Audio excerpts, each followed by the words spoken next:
One quick one. Let's go to Martha, who's calling us from Charlotte, North Carolina. Martha, welcome to the program. Hi. Hey, Thank you how so are much you? for having me. I really appreciate it. You're very I'm welcome. good. I Hey, hope I you got a are. question for you. I got a question. What I gotta get this right. There is a restaurant there in Charlotte that I was going to ask you about. Is it Aunt Nellie's? Do you know Aunt Nellie's?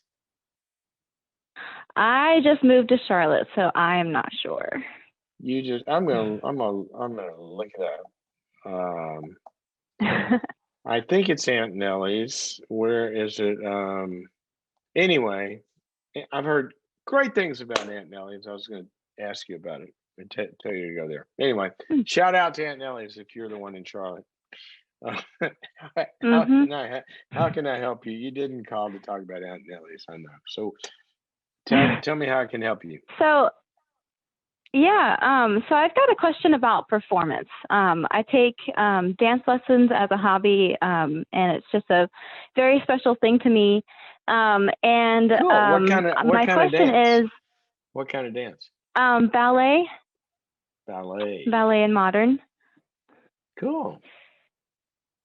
Yeah. And so my question is, how can I get better at taking corrections and applying them in the moment? Because what often happens is the dancers who get chosen for choreography or who get chosen to move forward in some kind of hierarchy or whatever are the ones who can pick up things pretty quickly. And I struggle picking things up. Or I'll see a sequence of steps and I need to see it more than most students, and Hmm. things like that. So I'm trying to figure out like how can I improve my mental ability to pick up those kinds of things more quickly. So is it you said mental ability. This is also a physical. So you can't get the idea of it, or you get it, but it takes you a little practice physically to pull it off. Which is it? So it takes a little bit of like mental understanding. You know, does the foot go back or behind, or are you turning it like this way or that way in the sequence of steps? It's several sequence or several steps in a row. They give you like let's say a set of 16 counts, and there's maybe 16 steps within that, and a lot of students can kind of like pick it up, and I can pick it up to a point too, but often I need to like see it over and over again. Okay. Is the main reason you're asking because you want to move up and get chosen for these other things? Or is the main Yes. reason you're asking you just want to get over that?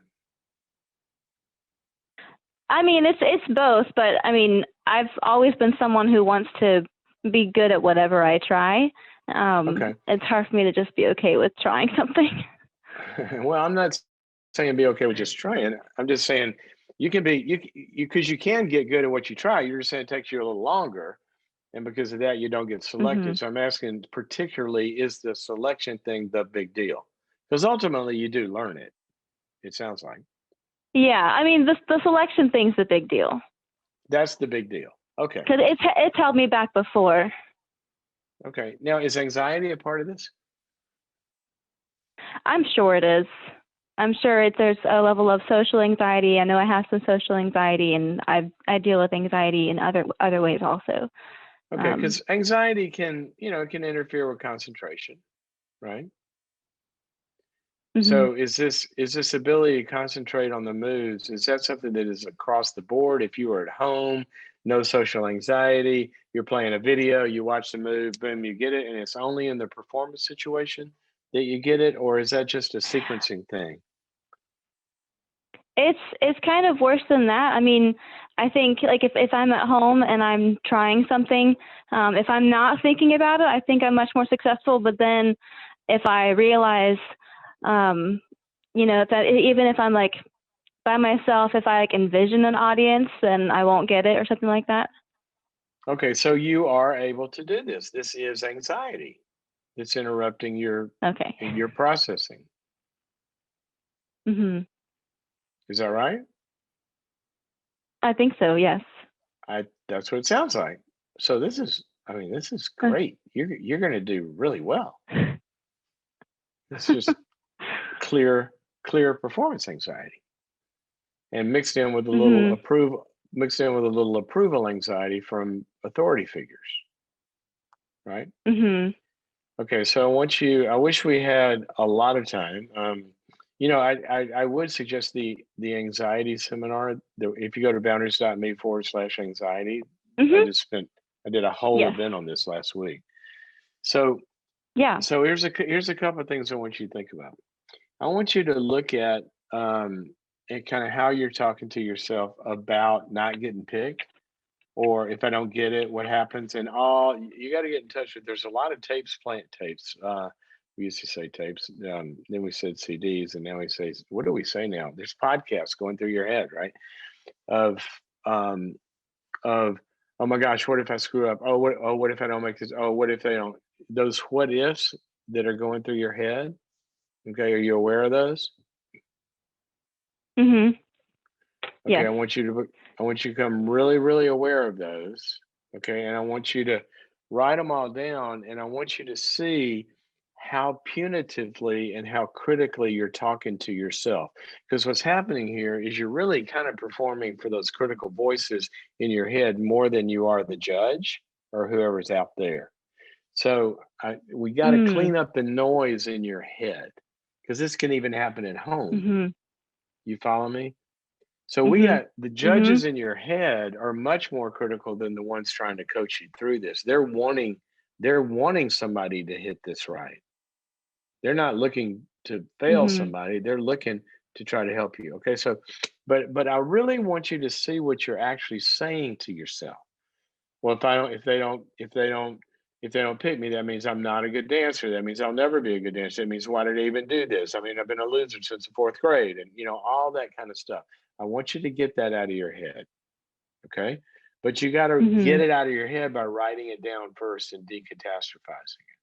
Okay, the other thing I want you to Mhm. do is when you go into the performance, when those voices and the anxiety comes, what you're used to doing is you're used to instantly tuning into it, the fear.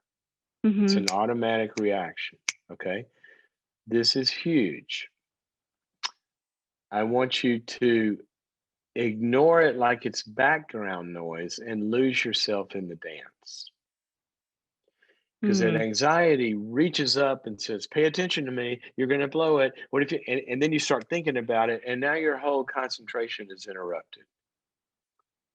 Mhm. So that's going to happen. But look, I'm talking to you, and there's a finger click, or what do you call this? I don't know what we call that. I'm clicking my fingers, right? Snapping my fingers.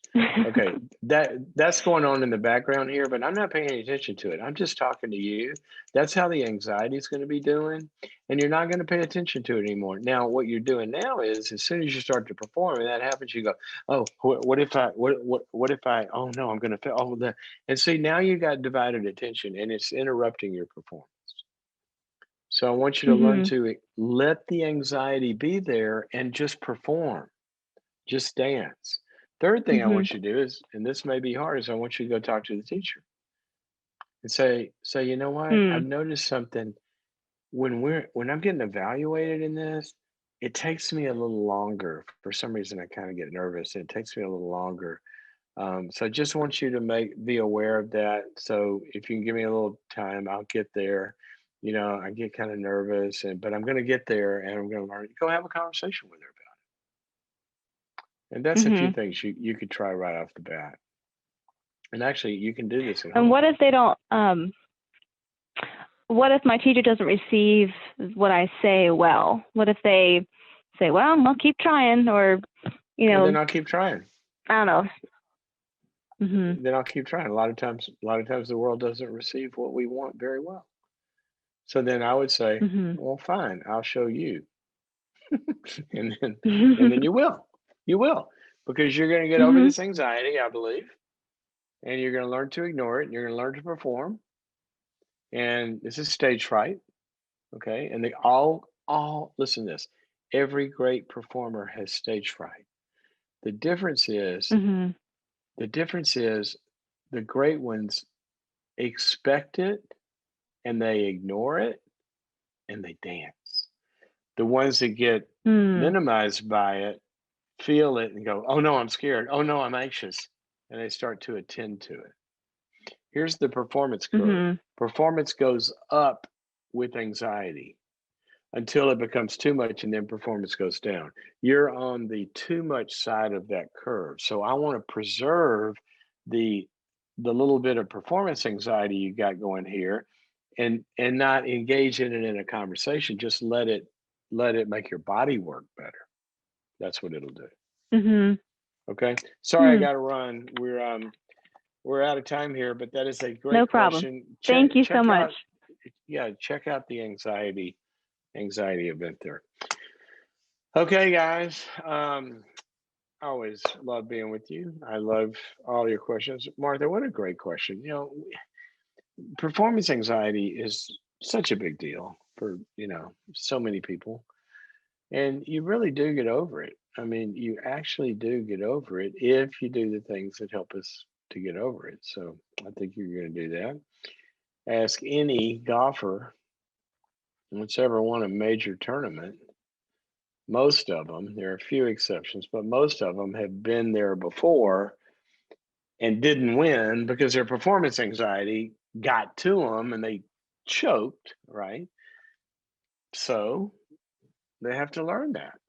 We all have to go through choking and learning how to, not listen to the anxiety. And it's a path, it's a growth path. It's fine. And that's good.